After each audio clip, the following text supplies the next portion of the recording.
Hi, this is David Miller, and I'm here with the sixth in a series of mini-lectures on Shakespeare's play A Midsummer Night's Dream. Today we're going to talk about the themes of magic, poetry, and imagination in the play. Last time, I mentioned that when Theseus voices his skepticism about fairy toys, he is forgetting his own romance with the Queen of Fairies. He's conversing with Hippolyta, who seems not to remember her own history with Oberon. Their ignorance, I said, does suggest some sort of double reality, as if those love affairs were dreams they don't remember. I also contrasted the self-assurance of Theseus in this scene with Bottom's sublimely inarticulate awakening near the end of Act 4. Their speeches are clearly poised against one another, separated only by a brief scene in which Bottom rouses the mechanicals to action because their play has been preferred. It's an odd detail that we actually see Theseus make that decision some 80 lines into the following scene. This is the logic of dreams, which sometimes show us an event and then follow up with its cause as if by way of explanation. There's a nice example of this in the first episode of Spenser's poem, The Fairy Queen. I won't take time to go over it now, but if you're interested, we can have a look at it during class discussion. For the moment, let's stay with the contrast between those two speeches by Bottom and Theseus, among the most famous and often quoted passages in A Midsummer Night's Dream. When Theseus says he never may believe these antique fables nor these fairy toys, he's not only forgetting his history with Titania, he's also unwittingly doubting his own existence. For an English audience in the 16th century, Theseus is a character out of Greek myth, an antique fable if ever there was one. And he has, by the way, a fairly unsavory reputation for abandoning his lovers. These forgotten and ignored details undermine the complacency of the Duke's contrast between seething brains and cool reason. Notice the verbs he uses to draw the contrast: apprehend versus comprehend.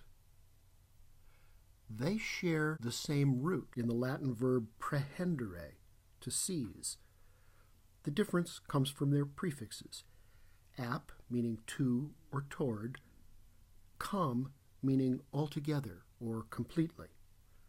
In terms of root meanings, then, to apprehend something is to be on your way to seizing it, whereas to comprehend it is to possess it completely. Shakespeare likes the play between these words. In Much Ado About Nothing, he has the constable Dogberry, who speaks malapropisms much as Bottom does in this play, tell the watch to comprehend all vagrom men, where of course he means apprehend all vagrant men. Here the play between words is more subtle. It beautifully captures the difference between the complacent self-possession of Theseus and Bottom's ability to lose himself in wonderment at a dream that hath no bottom, and therefore cannot be comprehended. The difference in the prefixes stresses the element of full and complete possession in comprehend as opposed to that of approaching a threshold or grasping at something about to escape in apprehend. Given how much escapes Theseus, we may describe his speech as comprehension that fails to apprehend. Bottom's awakening, by contrast, is full of apprehension without much comprehension. Theseus goes on to develop the famous comparison of the lunatic, the lover, and the poet of imagination all compact. The play has been developing this analogy all along by treating love as a form of madness and playing constantly with the power of theatrical illusion to make us see what isn't there. The frantic lover, in Theseus' lines, has something of the madman's lunacy, and it gets into the poet's eye as well, with the alliteration of fine frenzy. Something happens to the language of this speech, though, as Theseus goes on to describe the way the poet's eye rolls between heaven and earth. as imagination bodies forth the forms of things unknown, sounds impressive. It vaguely echoes the language of Hebrews 11:1, which in the Geneva translation, popular in the 16th century, describes faith as the ground of things hoped for, the evidence of things not seen. But the effect of this echoing is subtle. The biblical resonance here is far less pronounced than that of Bottom's speech with its blundering rendition of 1 Corinthians, and so the effect is less comical, but the resonance is there, along with all the other details in the passage that we may apprehend, but that Theseus fails to comprehend. The implication is not that the poet's imagination delivers religious truth, but rather that it catches hold of something unknown and gives it a body, a reality that it wouldn't otherwise have. The effect in this passage is momentary, like those quick, bright things that come to Confusion in Lysander's lament for the course of true love in the play's opening scene.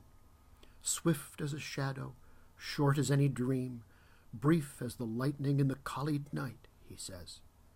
So the things unknown in Theseus' lines turn quickly into airy nothing, a phrase that denies their existence, just as Theseus himself has denied his own experience of fairies, those creatures who occupy the space between heaven and earth, where the eye of the poet rolls in its fine frenzy.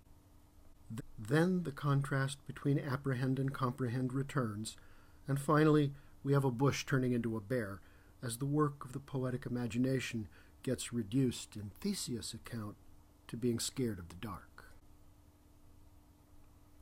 Hippolyta's reply shows her still resisting, although her resistance has shifted its ground from love in the opening scene to poetry here.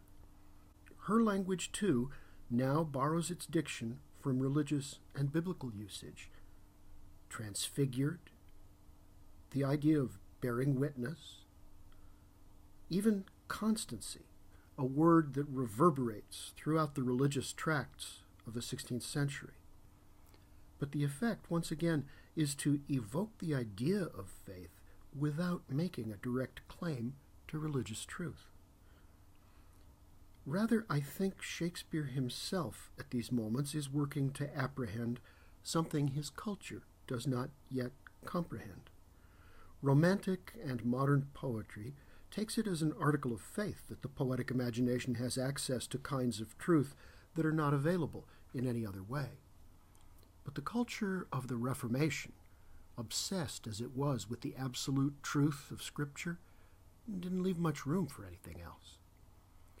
Shakespeare, here and throughout his work, is trying to suggest that theatrical illusion is a form of witnessing, secular, not religious, but still providing access to something real, for which the 16th century did not have a name. All the details of Hippolyta's beautiful lines work in this way. The telling over of the stories and the witnessing of the minds transfigured, she says, grows. Its truth is not static, but a process. This process leads to something. Again, like Theseus' phrase, things unknown, a word that asserts a reality it does not presume to name. And this something is of great constancy. Constancy in religious discourse refers to the steadfastness of a believer's faith. It means fidelity to the truth, even in the face of terrible adversity. But Hippolyta, you notice, shifts the word away from that kind of dogmatic certainty. It's not a meaning the word seems to have anywhere else in the 16th century, but here it has to mean consistency. The stories and the transfigurations all fit together, and so they grow or add up to a reality measured not by correspondence to fact, but rather by its coherence, its fidelity to itself. And that, if you think about it, is how we judge works of art.